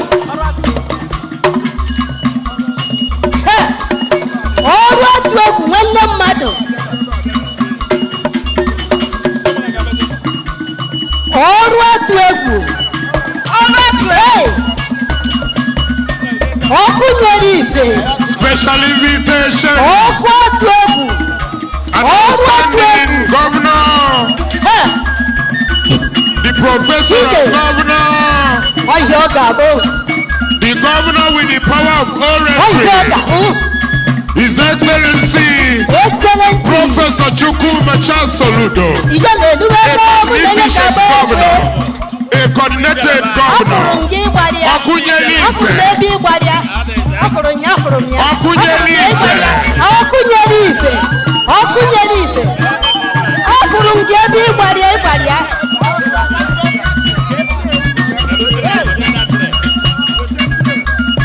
ọkụnyere ife nọ n'ọgbọ nwanne afụrụ m gị ịgbara ya ọkụ ọ dị akwụkwọ na-ete egwu ka ego ọhịa ọka ọkụnyere ife ọrụ atụ egwu Thank you.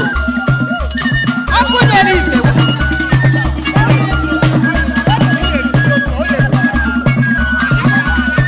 ọhịa ọka bụ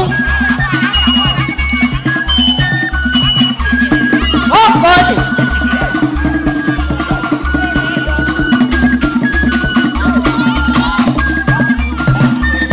ana m anụ ka ọ na-ada ọha na eze ndị Igbo ndị nji agara ọ ga-adịrị ụnụ mma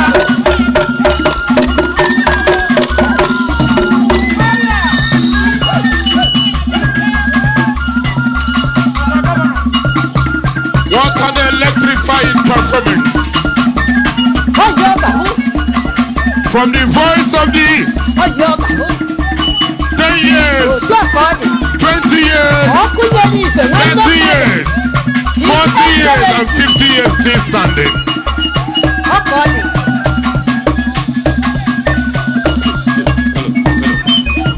ọhịa ọ ga-abụ Eyes. ana m anụ ka ọ na-ada Iowa. ọ ga-adịrị ụnụ mma Thank you. Thank you. Unutwe Governor Kunyelife. Thank you. Thank you. Ladies and gentlemen, okay, Lugano. Kai Bonita. Moke. Tilanambra State, Mount. Within just 3 years and some months. Kai Bonita. Ijele chelu ni kagaba. Ijele just chelu biko. Kai Monitano, the African Best Governor of the Year. Kai Monitano, Olwa Tuegu. Kai Monitano, the Jinx Breaker. Kai Monitano, the Game Changer. The rev of the moment. Okunelife. Professor Chukwuma Chansoludo, CFR. Ogwenyoku. No more secretata.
Ohaneze!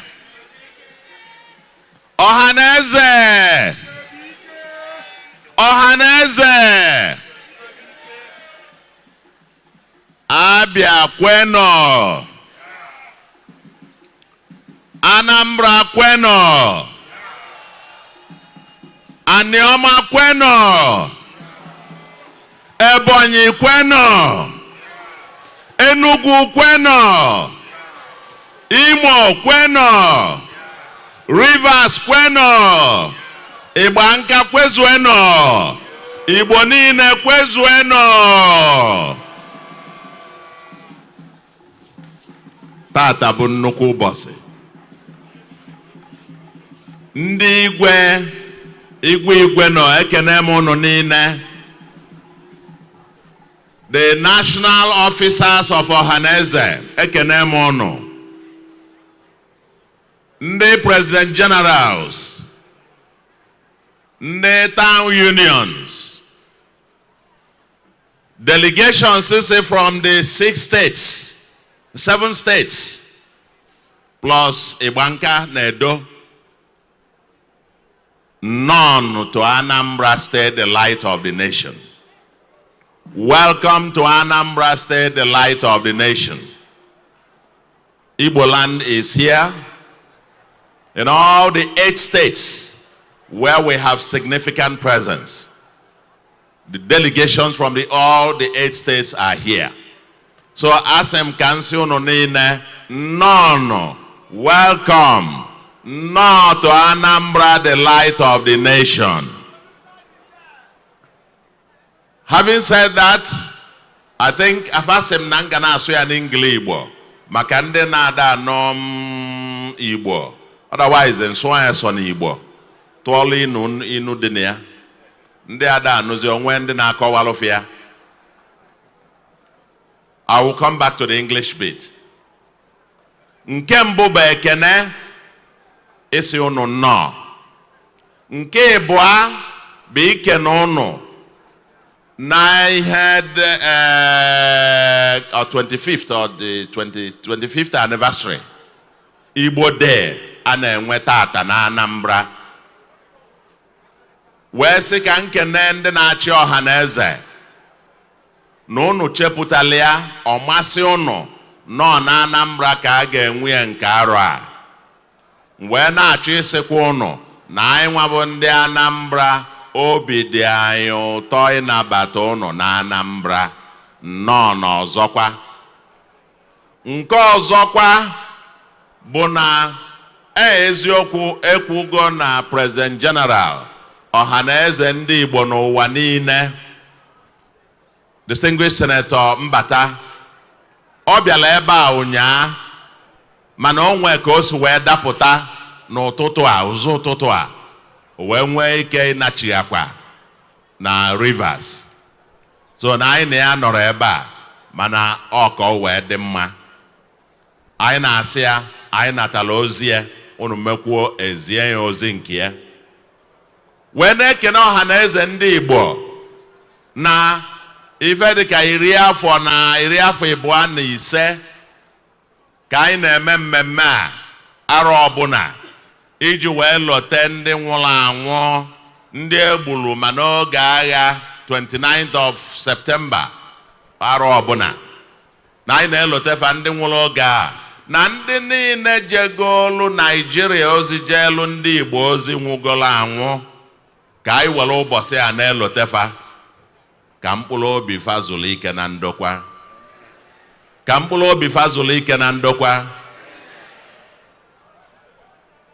Anyị ga na-eme arọ na-abịanụ, arọ ọzọkwa na-abịanụ, arọ niile na-abịanụ, anyị ga na-eme oge ọbụla.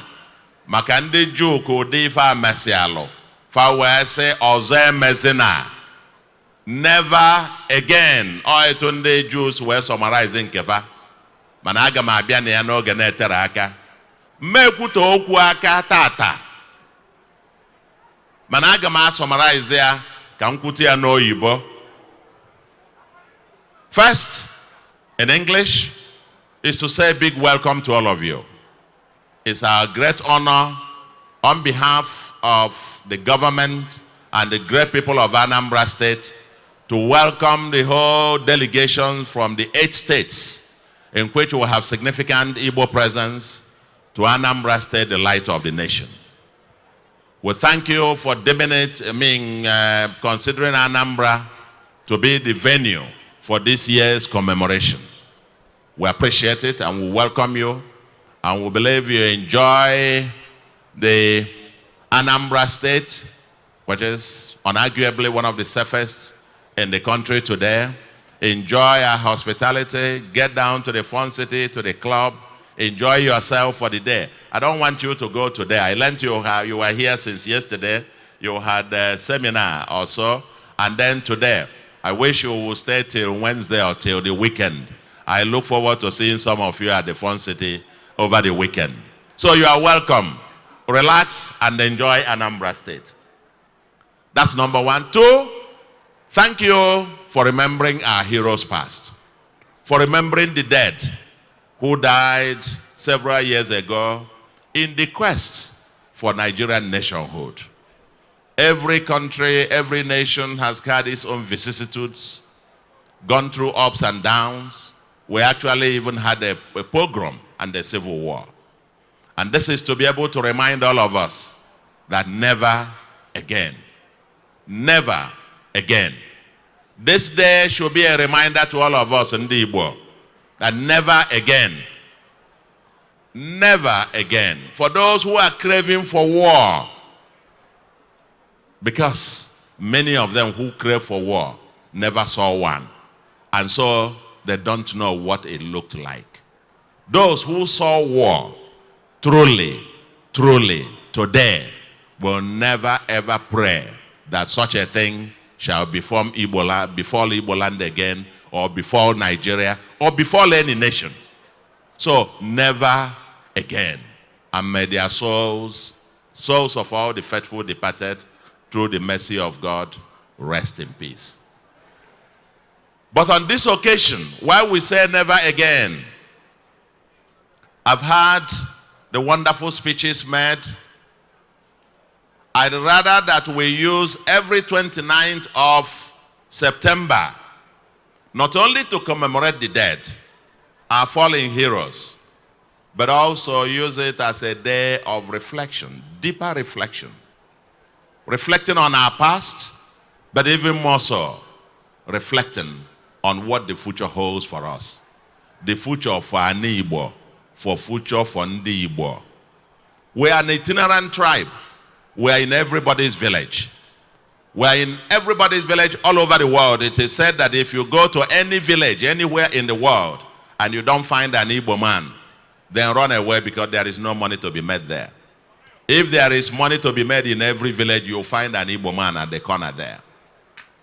But an itinerant people cannot be an intolerant people. An itinerant people cannot be an intolerant people.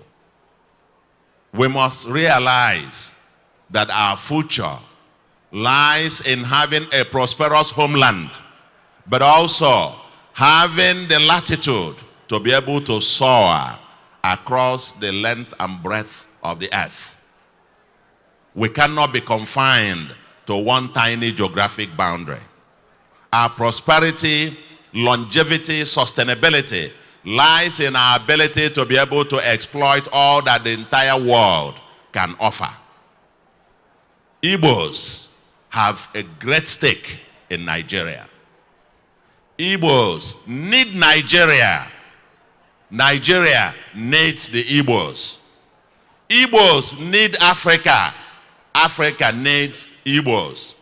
Igbos need the world. The world needs Igbos. An itinerant people must not be an intolerant people. We must spread our wings all over. That's how our founding fathers lived. And that's why they were able to create prosperity for Ndi Igbo all over the world, all over Africa, and all over Nigeria. We are a major stakeholder in the Nigerian project. We must never recede, but we must intentionally decide today that we must build a livable and prosperous homeland. That will be the lesson of the never again. Never again is that we must build a livable and prosperous homeland. And that is our mantra here in Anambra. And it's quite fortuitous that the theme for this year's commemoration is Onye Aghana Nwanne, leave no one behind. Leave no one behind. I'm glad standing beside me here is the former national chairman of APGA. The motto of APGA is be your brothers and sisters keeper. Leave no one behind. Be our brothers and sisters keeper. And in that bit, I want to remind us in Igbo, now something befell us over the last few years. In trying to complain or agitate, paradoxically, we turn the gun on ourselves. We turn the guns on ourselves. We turn the guns on ourselves. Very sad. I join, and I have done this consistently. Consistently before I became governor, when I was campaigning for office, before now, I had, even 2016, 2017, when Nnamdi Kanu was first in prison, I led the delegation of prominent Igbos to go to Kuje prison to ask for his release. We came out, we addressed an international press conference. Later, he has been arrested again. We had billboards. Even before this president was sworn in, I wrote a letter to the former president and copied to the then president-elect, the current president, asking for the release of Nnamdi Kanu. So today I also join the Ohaneze Ndigbo worldwide in making the same call. And I thank the fact that where he is in confinement, but I will say one or two things to that effect in a moment. I thank the judge who has ruled. He needs, in his confinement today, even before his release, that he should be, they should examine that and let him have very good medical attention where he is today.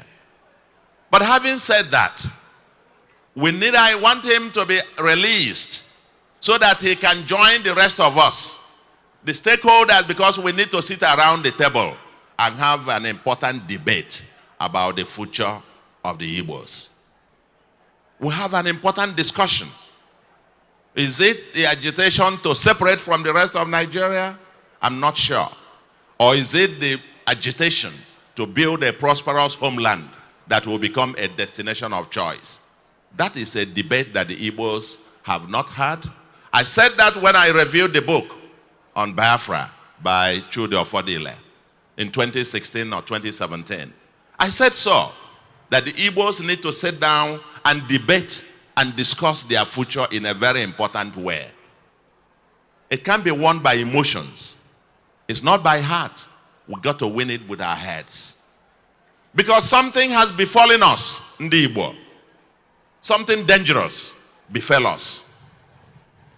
Our bushes and forests were taken over by criminals. Criminals pretending to be agitators or liberators of Ndi Igbo. I have said this everywhere and I have no apologies, repeating it 1,000,000 times, because a problem that you have not diagnosed, you cannot solve it.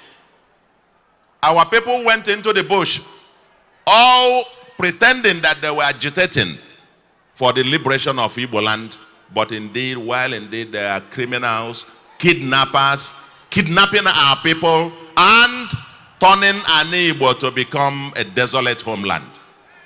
The so-called sit at home, who are we hurting? We are killing ourselves. Igbos are killing themselves. And so, Ohaneze Ndigbo, while we commemorate today, may it become a point of contact for us to become the search for a new Igbo land, for a new future for Ndi Igbo. We must begin this debate. Yes, I want Nnamdi Kanu out.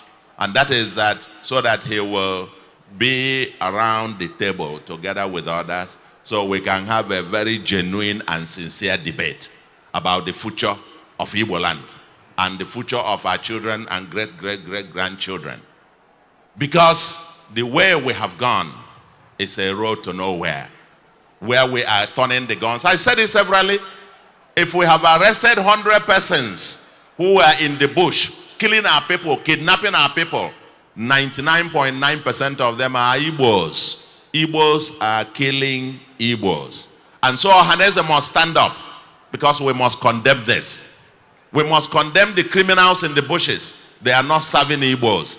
They are killing Igbos. So, while we commemorate the death of the 1960-something, we must now prevent the current one because more Igbos are dying or died in the last few years in the hands of fellow Igbos. And this we must stop.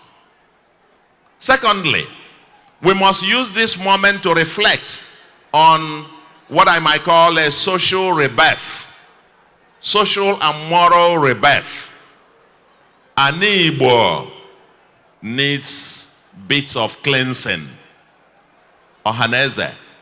When our people have now turned back to idolatry, we are not condemning any religion. You are free to worship anywhere you are. But where you now have the place infested with Indokite and then there's a wine everywhere. When the women, they do their business and it doesn't work, they turn to become Ezewine. You now pervert the value system of the Igbos, telling our people that you get wealthy by magical means. In Igbo land, we celebrate hard work. We celebrate enterprise. We celebrate integrity. We do not celebrate wealth by magical means. We must go back to the roots. We must reinvent our Igbo. We must get rid of all these criminals all around us, whether they are native doctors, they are Ezewanyes, or they are kidnappers and criminals in the bushes, because no human being lives in the bush. We must cleanse an Igbo, and that must be, for me, when this whole remembrance makes deep sense. I am eager that we can build a new Igbo land that is prosperous, that is livable.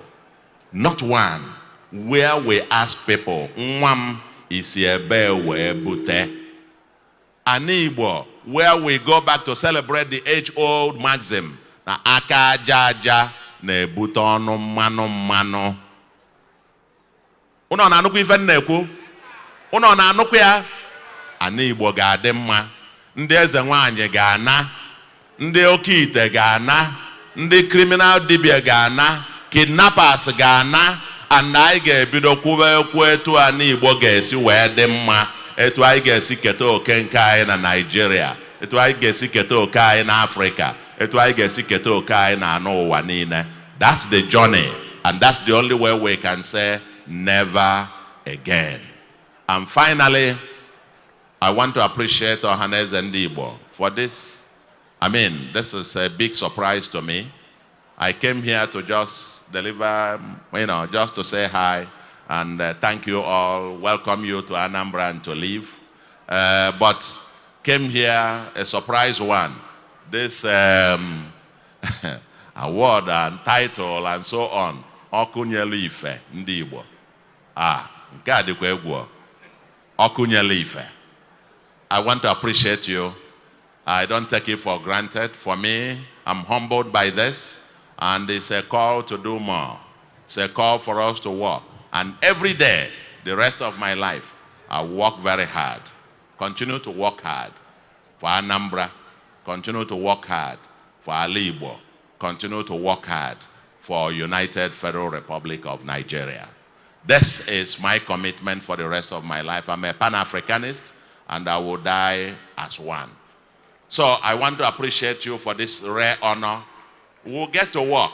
We'll continue to work and to get it all done. I can remember ndị na-ekwu asa ọlụ atụ egwu a na-eme nke a ana m agwa ndị Anambra na anyị ka na-ekwe beans ọnụ amatabara beans amata I can nkwado asị na akara na-esi beans na-esi mana amatabara beans amata mana ọ ga-adị mma. I appreciate this. Ohaneze Gade will grow from strength to strength, and Mungwa, I'm committed to Ohaneze and to strengthening Ohaneze. I served, I think in the last few years, as the chairman of Planning and Strategy Committee of Ohaneze Ndigbo worldwide, and I will continue to serve you and to strengthen it as a voice in Nigeria, a voice for public good of Ndigbo, a voice to reform Igbo to become the land of destination, a preferred destination that our future generations will be proud to live.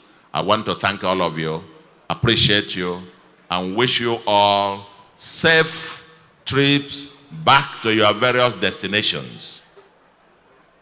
May we all continue to win. May Igbo win, and may Nigeria win. Thank you very much, and God bless you.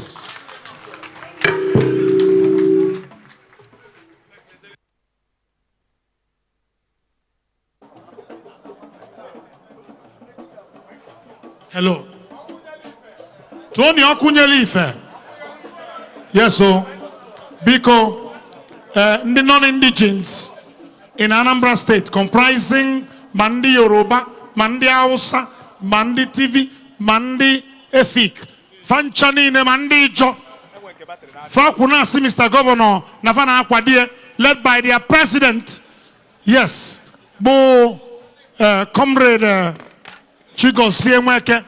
Yes, Mr. Governor, the non-indigen Nekenegi. Comprising all the tribes in Nigeria. Faneba. On Fanekene, Mr. Governor. Their president is there saying thank you to Mr. Governor. They support you, they love what you are doing. Dialo, Mr. Governor.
Light and fire.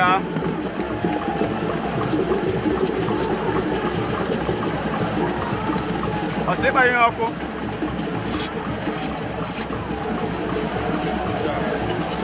Man can go up to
brother.